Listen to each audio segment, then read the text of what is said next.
그 사건 처리 지연하면은 떠오르는 데가 정말 대표 명사가 하나 생겼습니다. 공수처라고. 아니 사실은 그 최혜병 수사 외압 의혹 사건 우리 김기현 변호사가 오래전부터 이렇게 주구장창 주장을 했는데 지금 알고 보니까 이거는 그냥 그 사건이 많아서 지연한 게 아니었더라고요 보니까.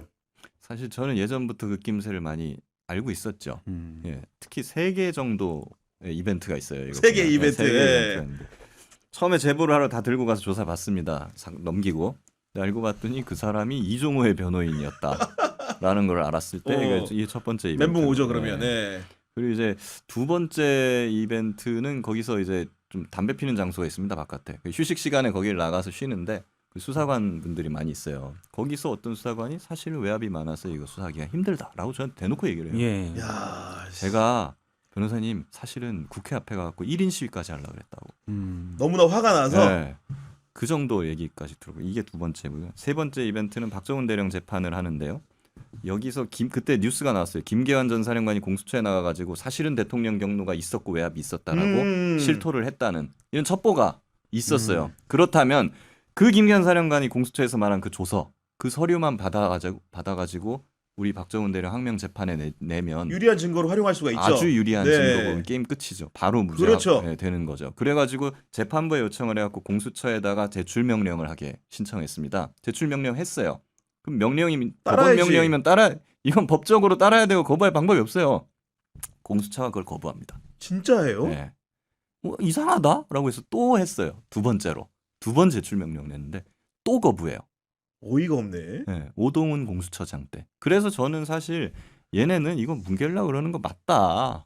야. 외압 있는 거 맞다라고 저는 확신을 갖고 있었는데 명확한 뭐 어떤 물증이나 이런 건 없는 상황이기 때문에 제가 이 얘기를 막 떠들고 다니면은 그때 마치 뭐 증거도 없이 그냥 막 떠든다면서 제가 무슨 저를 이제 음모론자처럼 이렇게 돼버릴까봐 네. 지금까지는 좀 참아왔습니다만은 뭐 이게 다 드러나잖아요 결국에. 지금 공수처 보도들 보면은 공수처의 행각이라는 게 정말 상상 초월인 게 지금 송창진 전 부장감사 아까 말씀하셨던 그분과 김성규 전 부장감사 같은 경우에는 뭔가 특정인을 정말로 도와주기 위해서 이렇게 수사직을 맡고 있다. 이런 느낌이 들 정도예요. 나온 보도들만 보더라도. 그렇죠.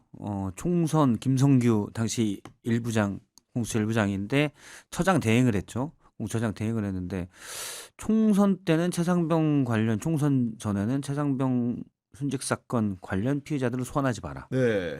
말이 됩니까? 저는 예전에 이제 최상병 사건 공수처에서 수사한다고 그럴 때 많은 얘기도 있었죠. 공수처 왜 못하냐? 특히 이제 야당 분들이 그런 얘기를 많이 했죠. 지금 국민의힘 분들이. 그래서 공수처 민주당에서 사실 주장해서 만든 거잖아요. 그렇게 얘기할 때 항상 제가 어떻게 했냐면 조직이 만들어진 지 뭐 4, 5년밖에 안 됐기 때문에 능력과 여력이 부족한 게 있다. 그건 어쩔 수 없는 그런 것들이 있다. 근데 그런 것들을 좀 그리고 사실 공수처 제조직이 되게 웬만한 지방 검찰청보다 작습니다. 그렇죠. 규모가. 그리고 시스템 자체가 공수처 검사가 그 안에서 커갈 수 있는 그런 환경이 안 돼 있어요. 몇 년 뒤에 나가야 돼요. 그렇기 때문에 여러 조직이 사실 처음 구성할 때도 구성안이 좀 잘못돼 있고 이게 제대로 자리 잡기에는 쉽지 않은. 근데 그런 것들은 조금씩 이제 바꿔가야죠. 계속 개선을 해나가는 과정이 필요한 건데 그때는 능력과 여력이란 표현을 제가 썼는데 송창진 부장검사나 김성규 부장검사의 이런 행태들을 보면 태도 자체가 문제다 이거는. 그러니까요. 네, 이미 자격이 안 돼 있다. 그런 부분을 사실 그런 부분에서 검찰이 신뢰를 못 받아서 그런 걸 하기 위해서 공수처가 만들어졌는데 그런 부장검사들을 놔두냐. 총선 전에 소환한데 수사 외압은 소설 같은 얘기야. 송창진 부장검사가 그런 네. 얘기를 했죠. 저는 이거는 오동훈 공수처장의 책임이라고 봅니다. 리더에. 나중에 그게 알게 됐으면 당연히 내부에서 문제 삼고 그래야 그 조직이 이제 만들어진 조직이에요 사실은. 모든 조직이 초반에는 뭐 여러 가지 문제점이 생기지만 제일 중요한 건 어떤 문화를 가져갈 거냐가 제일 중요한 거거든요. 근데 오동훈 공수처장이 이걸 눈 감아줬다? 그러면 잘못된 문화가 되는 거죠. 검찰이 문제 때문에 공수처를 만들었는데 더해요 지금 보니까. 그러니까요. 지금 사실은 고위 공직자의 범죄를 수사하는 곳이기 때문에 어떻게 보면은 리더의 영이라는 게 더 서야 되고 이런 조직인데 실제로 공수처장이 바뀌는 과정에서 여러 가지 윤석열의 계획이란 게 혹시 있지 않았는가라는 생각이 들 정도예요. 윤석열은 두 가지 플랜을 짰던 것 같아요. 이게 하나는 식물 공수처고요. 지금 오동훈 식물 공수처. 같은 네. 식물 공수처론이 있고 다른 하나는 이거 뭐라 그래야 돼? 이거 뭐 불장판 공수처라고 해야 되나? 하여튼 적극적으로 수사를 하는. 막 윤석열의 별동대로서 예를 마치, 들면 예, 마치 그 감사원의 유병호라든가 뭐 아니면 중앙지검처럼 적극적으로 수사하는 그런 걸 만들려고 했던 것 같고 그게 원래 계획이었던 것 같고 그 공수처장은 김태규를 하려고 했었던 것 같습니다. 예, 근데 이거 잘 안 되니까 에이 그럴 바에 그냥 식물로 만들어 버리자고 이제 오동훈 처장을 투입한 것 같다는 저는 생각이 들고 그래서 사실 김성규 부장이 뭐 사람들 총선 앞두고 부르지 말아라라고 하고 있을 때 이것도 말이 왜 안 되냐면 그 시기에 그 금감원이랑 검찰은 뭐 하고 있었냐면은 급하게 그 양문석 의원 그때 뭐 무슨 아파트 뭐가 나왔을 그 때 대출 문제 이렇게 총선 해가지고. 며칠 전에 나왔어요 그게 네. 그 동안 그냥 번개불에 콩 구워 먹듯이 막 그때 막 맞아요. 금감원에서 갑자기 막 기억납니다. 예. 감사 들어가고 대출 뭐하고 과정 보내고 막 맞아. 엄청나게 북치고 장구치고 했거든요. 그러고 있었거든요. 아니 이게 균형이 맞아야 될 거 아니에요 최소한. 그러고 아니, 있었죠. 아니 그런 식으로 뭐 날 정해서 수사할 거면 어떻게 수사합니까? 그렇죠. 그래서 사실은 뭐 정치 뭐 일정이랑은 이건 상관이 없는 거죠. 아니, 그냥 그럼요. 하던 대로 통상적으로 가야 되는 것이고 뭐 정치 뭐 선거가 앞둬 있다고 이거 하던 거 갑자기 중단하든지 아니면 안 하던 걸 갑자기 뭐 빠르게 진행해 가지고 하든지 이러면 안 되는 거죠. 그게 예를 들어서 저는 이제 뭐 정무적인 것도 있다고 봐요. 그러니까 보통 정무적인 것도 판단해야 되는 건데 예를 들어 후보를 앞서 이제 금감원이 당시 양문석 후보의 그런 부분들을 조사 들어갔잖아요. 저도 기억나는 게 당시 이복현 금감원장이 이거는 당연히 조사해 볼 거니까 조사한다. 대출 과정에서 불법 대출을 받았다는 거였잖아요. 그 항목이 안에 사업 대출을 받아서 부동산을 샀다는 얘기였는데 후보를 그렇게 하는 거는 오바다. 근데 공수처가 하는 거는 후보가 연관된 분들이 없어요. 아니 전혀 없죠. 네. 그냥 여당 총선에 당시 국민의힘 총선에 불리할 수 있으니 이런 맥락으로밖에 안 보이잖아요. 완전히 잘못된 거죠.